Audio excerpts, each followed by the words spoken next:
नमस्कार, आप देख रहे हैं न्यूज 24। मैं हूं विपनेश माथुर। यूपी के बहराइच में विसर्जन के दौरान बवाल क्यों हुआ, इसके पीछे लापरवाही किसकी रही, कैसे विसर्जन के दौरान हुई घटना ने इतना बड़ा रूप ले लिया, क्यों उस समय से कोई एक्शन नहीं लिया गया, ये ऐसे सवाल हैं जिनका उत्तर जरूरी है। बहराइच हिंसा का यूपी उपचुनाव से कनेक्शन क्यों जोड़ा जा रहा है, आखिर इसके पीछे की सियासी सच्चाई क्या है। अब जब प्रशासन और सरकार एक्शन में है, तब बहराइच के महाराजगंज की स्थिति कैसी है, कैसे बवाल करने वालों से पुलिस निपट रही है, कैसे लाठीचार्ज हुआ और किस वजह से बवाल में एक युवक की जान चली गई, इन सब सवालों की पड़ताल करती हमारी ये विशेष रिपोर्ट आप देखिए।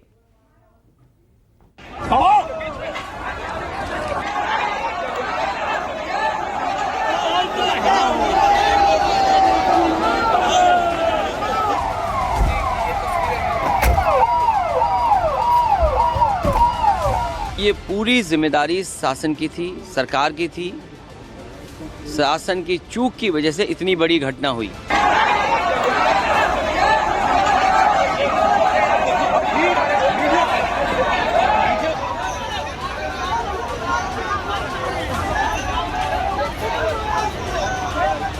जो भी मतलब अगर अनुशासन का पालन करवाने में यदि पुलिस के अधिकारी कर्मचारियों की भी लापरवाही पाई गई तो उन पर भी कड़ी कार्रवाई।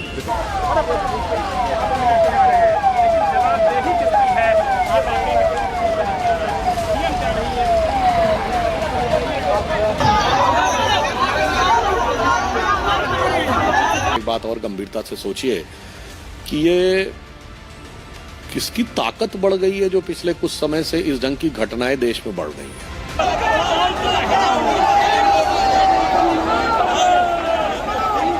भारतीयों को समझना चाहिए कि जिस एक विशेष वर्ग को संरक्षण देने वाली जो पार्टियां हैं वो किस तरीके से उनके साथ में बयान जारी करें।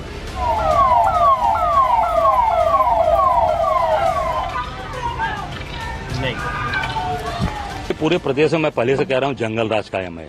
वहां पर गोली चली। बनारस में 481 साल पुराने भरत मिलाप में राम भक्तों पर इस सरकार ने लाठी चलवाई।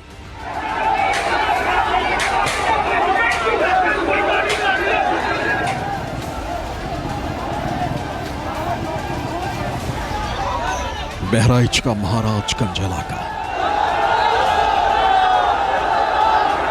यहां पिछले 24 घंटे से जबरदस्त तनाव है।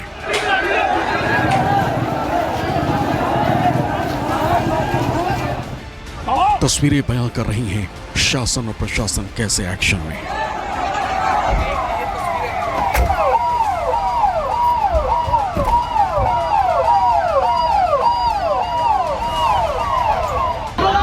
लेकिन बड़ा सवाल यही है कि आखिर ये नौबत आई क्यों।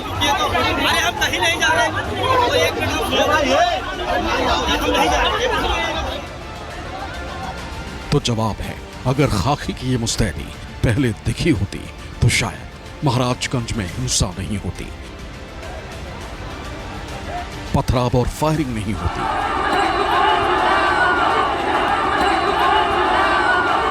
दो गुट आमने सामने नहीं आते।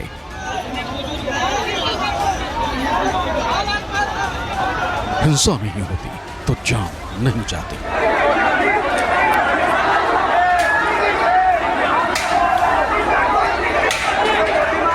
अस्पताल, दुकानें और वाहन नहीं चलते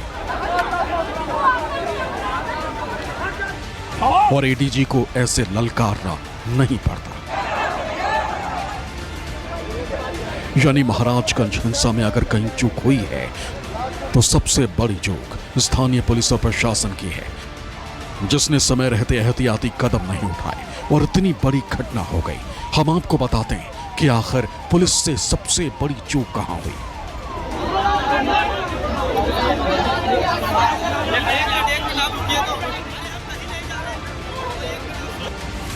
नंबर 1, पुलिस का लोकल इंटेलिजेंस पूरी तरह से फेल रहा। नंबर 2, संवेदनशील इलाके में भड़काऊ डीजे क्यों बजने दिया। नंबर 3, विसर्जन जुलूस के दौरान जब विवाद शुरू हुआ तो उसे क्यों नहीं रोका। नंबर 4, कैसे एक गुट के लोग दूसरे गुट के घरों पर चढ़े। नंबर 5, पथराव और फायरिंग हुई तो पुलिस ने तुरंत एक्शन क्यों नहीं लिया? नंबर 6, शांति भंग की आशंका थी तो हजारों की भीड़ कैसे इकट्ठा हुई? नंबर 7, अफवाह फैलने की आशंका थी तो इंटरनेट पहले क्यों नहीं बंद किया? नंबर 8, विवाद के बाद एहतियाती कदम क्यों नहीं उठाए गए? नंबर 9, बवाल की वीडियो को वायरल होने से क्यों नहीं रोका? नंबर 10, वरिष्ठ अधिकारी रात में ही एक्शन में क्यों नहीं आए? पुलिस की विफलता ने सीमा क्षेत्र के जिले बहराइच को बड़ा जख्म दिया है, जिसे भरने में समय लगेगा।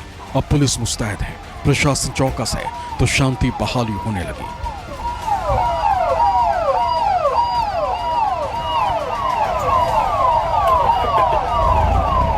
महसी के महाराजगंज क्षेत्र में आज जब एक जुलूस एक मुस्लिम क्षेत्र में से एक मस्जिद के पास से निकल रहा था, वहाँ पे दोनों पक्षों के बीच में कुछ विषय को लेकर तकरार हुई, जिसमें दोनों पक्ष आमने सामने हुए। उसमें आपस में कुछ लोग उत्पात मचाने लगे, जिस घटनाक्रम में एक व्यक्ति को हिंदू पक्ष की तरफ से गोली लगी और बाद में उसकी मृत्यु हो गई।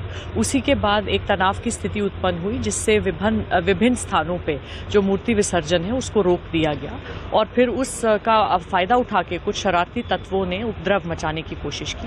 पुलिस द्वारा बहुत तेजी से अपनी कार्रवाई हरकत में लाए गए और जहां पे भी इस तरह का डिस्टर्बेंस हुआ है उसको हम नियंत्रण में ले आए हैं और अब सभी जगह सकुशल विसर्जन जो है पुनः आरंभ हो गया है और कई स्थानों पे जल्दी समाप्त भी होने वाला है। सभी विसर्जन प्रोसेशंस के साथ में पर्याप्त पुलिस बल लगा हुआ है और जहां जहां पे भी डिस्टर्बेंस हुआ है वहां पे हमारे जो भी पुलिस ने रिस्पॉन्ड किया है, सभी जगह पे पुलिस द्वारा विस्तृत वीडियो रिकॉर्डिंग कराई गई है और जो उपद्रवी हैं उनकी पहचान कराई जा रही है और विसर्जन समाप्त होने के तत्काल बाद उनकी गिरफ्तारी भी आरंभ हो जाएगी।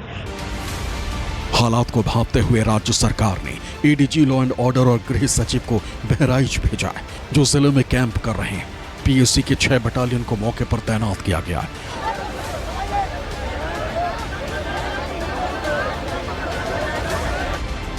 पड़ोसी जिलों से भी पुलिस बल को बहराइच भेजा गया। महाराजगंज जाने वाली सड़कों पर लोगों का आना जाना रोक दिया गया है। कल मासी के विसर्जन जुलूस में सांप्रदायिक तनाव के फैलने के बाद से लगातार माहौल अशांत है। बहराइच जनपद में लगातार प्रशासन सतर्क है, लेकिन मासी क्षेत्र में जो कल एक घटना हुई जिसके अंदर एक युवक की मौत हुई, युवक की मौत के बाद से लगातार परिजन आक्रामक हैं और परिजन कार्रवाई की मांग कर रहे हैं। हम दिखाना चाहेंगे कि देखिए ये रास्ता मासी के उसी क्षेत्र में जाता है जहां पर ये घटना कल हुई थी। महाराजगंज इलाके की ये घटना है जहां पर कल विसर्जन जुलूस के दौरान 2 पक्ष आमने सामने आ गए, जिसमें पथराव हुआ, गोलीबारी हुई। गोली लगने से एक 22 वर्षीय युवक की मौत हो गई, जिसके बाद भीड़ काफी आक्रामक हो गई, भीड़ ने रौद्र रूप ले लिया। उसके बाद आज सुबह से ही परिजन लगातार शव का अंतिम संस्कार रोककर कार्रवाई की मांग कर रहे हैं। पुलिस और प्रशासन सक्रिय हुआ तो उपद्रव को उतारो, भीड़ सड़कों से गायब हो गई। अब पुलिस गश्त कर रही है, चारों ओर पहरा है।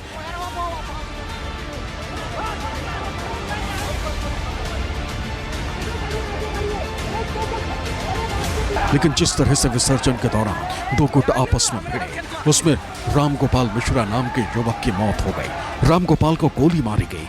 उसके बाद जब बवाल बढ़ा तो स्थानीय प्रशासन सक्रिय हुआ। जो सुबह से रोका गया था, शव को लेकर लगातार एक सांप्रदायिक तनाव की स्थिति बनी हुई थी। क्षेत्रीय विधायक मासी विधायक सुरेश्वर सिंह के हस्तक्षेप के बाद शव को अंतिम संस्कार करने के लिए परिजन तैयार हो गए हैं, ऐसा क्षेत्रीय लोगों का कहना है। फिलहाल तनाव बना हुआ है, स्थिति कर्फ्यू की बन रही है, ग्रामीणों का यह मानना है। लगातार प्रशासन मौके पर मौजूद है, इंटरनेट सेवाएं क्षेत्र की बंद कर दी गई हैं। मौके पर एडीजी एलओ अमिताभ यश पहुंच चुके हैं और स्थिति को काबू करने में लगातार जुटे हुए हैं। अब आपको बताते हैं आखिर बहराइच के महाराजगंज में हिंसा हुई कैसे। दरअसल जानकारी के मुताबिक महाराजगंज इलाके में दुर्गा प्रतिमा विसर्जन का जुलूस जा रहा था। डीजे पर गाने भी बजाए जा रहे थे। जब ये जुलूस एक मोहल्ले से गुजरा तो वहां पर डीजे को लेकर दो पक्ष आमने सामने आ गए। बात ज्यादा बढ़ी तो मामला पथराव और फायरिंग तक पहुंच गया। मौके पर पुलिस के जवान भी मौजूद थे, लेकिन फिलहाल वो घटना को रोकने में विफल साबित हुए। फायरिंग के दौरान रामगोपाल मिश्रा नाम के युवक को गोली लगी, जिसमें वो गंभीर रूप से घायल हो गया। इसके अलावा एक दर्जन से ज्यादा लोगों को चोटें आई। इलाज के दौरान रामगोपाल मिश्रा की मौत हो गई तो भीड़ उग्र हो गई।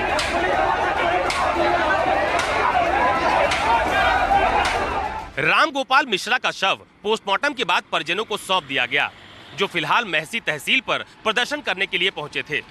परिजन और समर्थक लगातार इस बात की मांग कर रहे थे कि आरोपियों पर बुलडोजर का एक्शन किया जाए। भीड़ की जानकारी मिलने पर तहसीलदार भी मौके पर पहुंचे, लेकिन वहां उनके खिलाफ भी नारेबाजी शुरू हो गई और वो वहां से चले गए। इसके बाद लाठी डंडों से लैस भीड़ ने पथराव और आगजनी कर दी, जिससे स्थिति पुलिस और प्रशासन की पकड़ से काफी दूर निकल गई। बवाल और आगजनी के बाद स्थानीय प्रशासन सक्रिय हुआ। राज्य सरकार ने घटना का संज्ञान लिया और लखनऊ से मौके पर अधिकारियों को भेजा गया। अतिरिक्त फोर्स भेजी गई, तब जाकर स्थिति काबू में आई, लेकिन अभी भी इलाके में तनाव बरकरार है।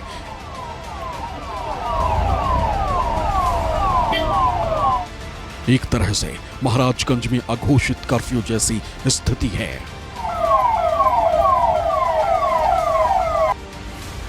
बहराइच में हिंसा पर सियासी शोर शुरू हो गया। स्थानीय प्रशासन को कटघरे में खड़ा किया जा रहा है। साथ ही बीजेपी और समाजवादी पार्टी आमने सामने, दोनों एक दूसरे पर आरोप लगा रहे हैं। कोई बवाल के पीछे साजिश बता रहा है तो कोई लाउड स्पीकर पर बज रहे गाने पर सवाल खड़े कर रहा है। इस सियासत के बीच सरकारी कार्रवाई जारी है।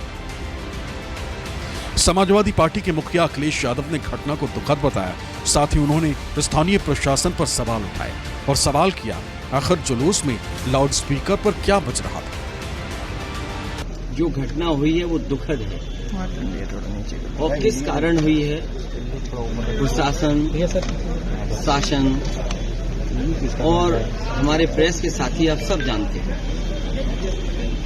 सरकार को न्याय करना चाहिए। एक चौकी इंचार्ज या वहां पर मौके पे कोई और छोटा अधिकारी हट जाए, उससे कानून व्यवस्था नहीं संभलेगी। जिस समय ये प्रोसेशन निकलने का काम शुरू हुआ, कम से कम प्रशासन को इस बात का ध्यान रखना चाहिए था कि जो प्रोसेशन निकल रहा है उसका रूट क्या है, रूट पे पूरी सुरक्षा है कि नहीं है, कि आखिरकार क्या बजा रहे हैं, क्या किसी को अपमानित कर रहे हैं। तो ये पूरी जिम्मेदारी शासन की थी, सरकार की थी। शासन की चूक की वजह से इतनी बड़ी घटना हुई। बहराइच हिंसा पर उत्तर प्रदेश सरकार सख्त हुई। मुख्यमंत्री योगी आदित्यनाथ ने लखनऊ में वरिष्ठ अधिकारियों के साथ बैठक की, पूरी स्थिति की जानकारी ली और बवाल को लेकर अफवाह फैलाने वालों पर सख्त कार्रवाई के निर्देश दिए।